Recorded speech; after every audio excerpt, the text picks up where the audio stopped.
Good morning, everybody. I'm Ed Parcaut with Mike Kelly, and we're Real Estate Jerky Daily. We weren't here yesterday because of the golf tournament, and I guess they did pretty well. I was on my way there and had to get a bunch of rock. So, fortunately, I figured you were busy with your yard.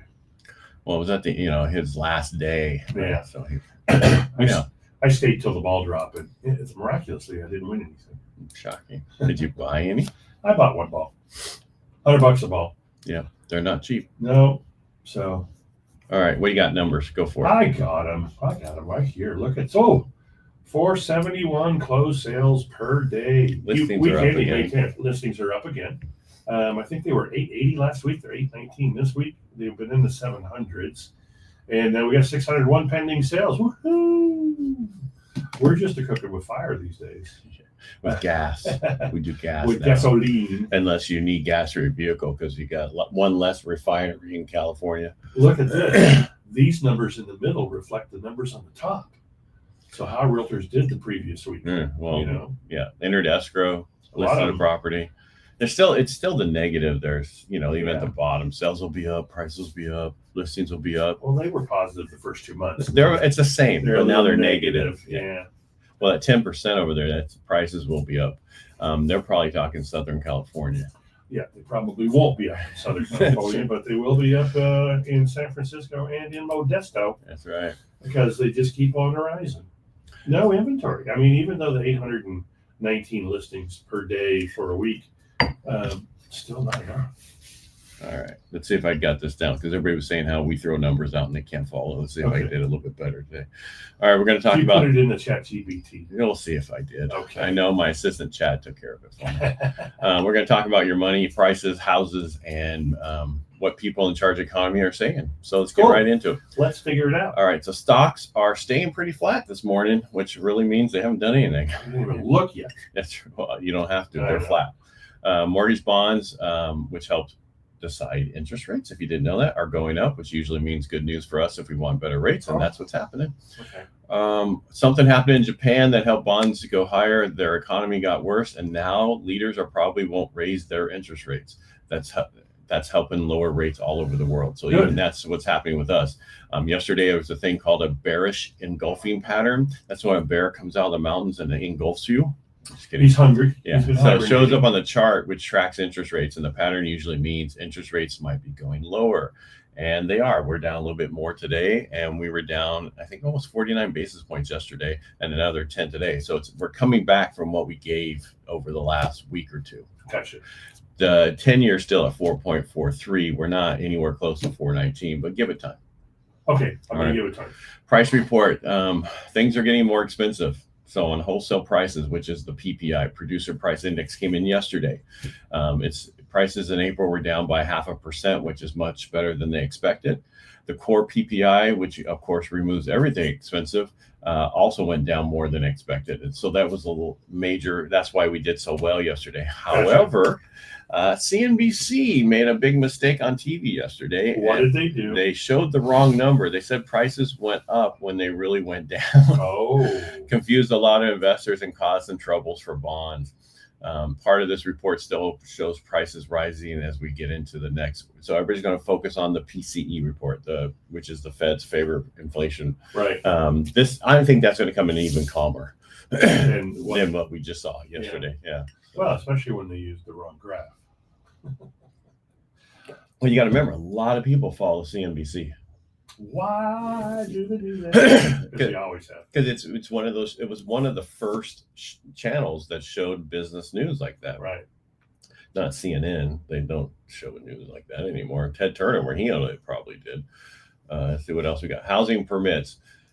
This means how many we're going to plan to build houses. How many were pulled? Exactly. They dropped almost 5% in April.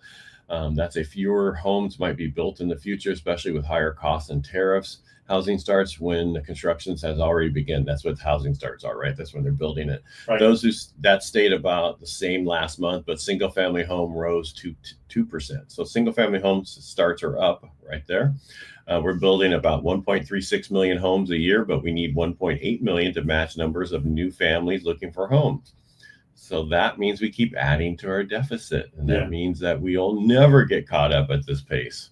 Completions or homes that are fully finished also dropped 6%. Yesterday, home builders said they feel less confident, but most of them gave answers before some of the new trade deals were announced. So we'll see what happens next month. Okay. The big thing with what Fed, so the head of the Federal Reserve, Jerome Powell, said they're thinking about changing how they handle inflation. Really? Yeah. They're going to do it this Do way. you think it's going to be instead of better this or way. worse? You think they're going to do whatever they decide is going to be better for us or worse Well, for I us? hope they're going to move towards better. All right. Well, back in 2020, they decided it was okay for inflation to go above 2% for a while. Now they might be going back to a stricter and not letting inflation go higher than 2%. Oh. So he also said that they're in time where supply problems like trade issues or weather events happen more often and cause prices to go up and down a lot. Powell said he won't be getting all the details until August or September, but they're definitely thinking about changing the rules. What does this really mean? This means that there's probably less likely they're going to lower short-term interest rates. Right. Luckily, rates for the actual interest rates for mortgages aren't tied to that. So that's true. That's the positive thing. It's not supposed to be tied to that, right? And they run in the same troughs, but sometimes in different directions, Yeah. or on the same street, I guess. They but in wave at different each other as they go by. And sometimes they actually do a U-turn and follow each other sometimes because they like that person. Yeah. Next week, we have Wednesday, we're going to see about mortgage applications, and then the 30 bond auction. Thursday, we get numbers on jobless claims and existing home sales. And Friday, we find out how many new homes are being sold. So that's next week. That's what we got in store for next week. Yeah, that's what we got in store. So here's what we plus county. Let me reiterate what we learned today. What did we learn? Prices dropped more than expected last month, but there was confusion because of a news mistake, right? CNBC. Okay. Housing construction is not keeping up with the numbers of people who want to buy homes. The Fed might change how it fights inflation and could affect interest rates soon, which is not a positive thing. The next week brings more updates on housing, jobs, and economy. Well, there you go. That's what I have. I feel. You feel lighter? I feel lighter. I feel like I understood the numbers. I feel like it wasn't just blah, blah, blah. So good job. I tried. And Parcaut. I wrote my thing and I said, now make this to a 8-year-old. Well, on radio without our podcast, without some graphics, it's hard to follow sometimes. Right. Well, basically their number, we're showing we're still in the same area. We're still not building enough homes. If we're not building enough homes, how are we going to have a bubble? How are we going to not, what I'm just saying is there's no way we're going to ever have a bubble at this rate unless we have like 5 households in one house, 5 different families in one house.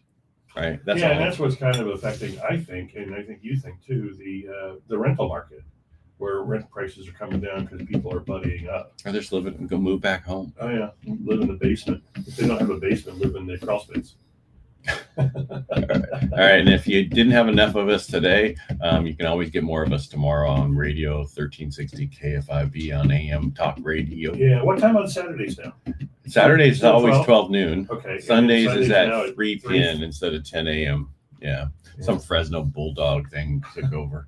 They decided to pay for it. I could have fought it, but why? Let's get a different avenue. Exactly. All right, everybody, and if you don't catch those, you can just catch it on the podcast. There we go. All right, make it a great day, and we'll be back on Monday. Perfecto. Have a good weekend. Bye, kids. Go buy a house. Reach out to get pre-approved. Yeah, write a backup offer if you like one and it's already pending. Yeah, because you'll probably have a 50-50 chance. Yeah, it works. All right, bye. Bye.